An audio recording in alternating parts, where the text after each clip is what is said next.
Plano po ng gobyerno na madagdagan ang mga infrastruktura at flights sa Batanes na ngayon unti-unti nang bumabangon ang turismo. Saksi si Darlene Cai.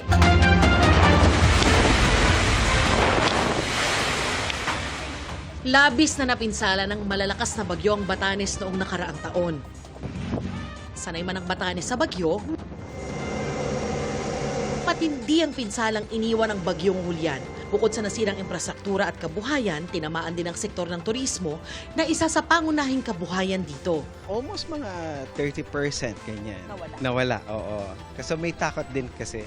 But good thing, Batanes is Batanes. We are very much resilient, ganon. Pero unti-unti nang bumabalik ang sigla ng turismo, lalo ngayong umpisa na ng tag-init. I would say 80-90% ano na tayo, ready to accept tourists na talaga. And then, kasi yung mga water natin, basic necessities na ibalik na din. So, everybody's welcome na to visit Batanes. Hanggang Mayo raw pinakamaganda ang panahon na pasyalan ng Batanes. Naghihintay na ang nakamamanghang views gaya ng iconic Basco Lighthouse, Rolling Hills at Morong Beach. Kahit saan ka tumingin, para kang nasa postcard. Kung sa ganda at ganda lang din, wala nang dapat hingin pa dahil sobra-sobra na dyan ang probinsya ng Batanes. Pero para raw makaakit ng mas marami pang turista, ang kailangan nalang gawin ay dagdagan at pagandahin pa ang mga serbisyo at infrastruktura.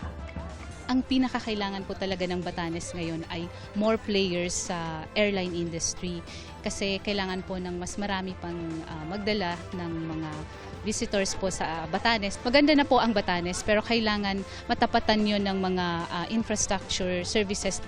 Nagkaroon ng groundbreaking ng itatayong Tourist Rest Area o TRA sa Sabtang.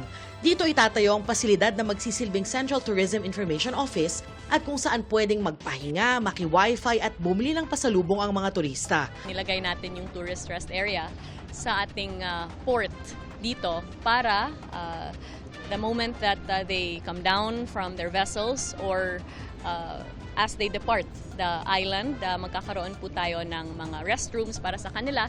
May plano na rin daw ang gobyerno para dagdagan ng infrastructures at makipag-ugnayan sa aviation industry para madagdagan ng flights. Mula rito sa Batanes, para sa GMA Integrated News, ako si Darlene Cai, ang inyong saksi. Mga kapuso, maging una sa saksi. Mag-subscribe sa GMA Integrated News sa YouTube para sa iba't ibang balita.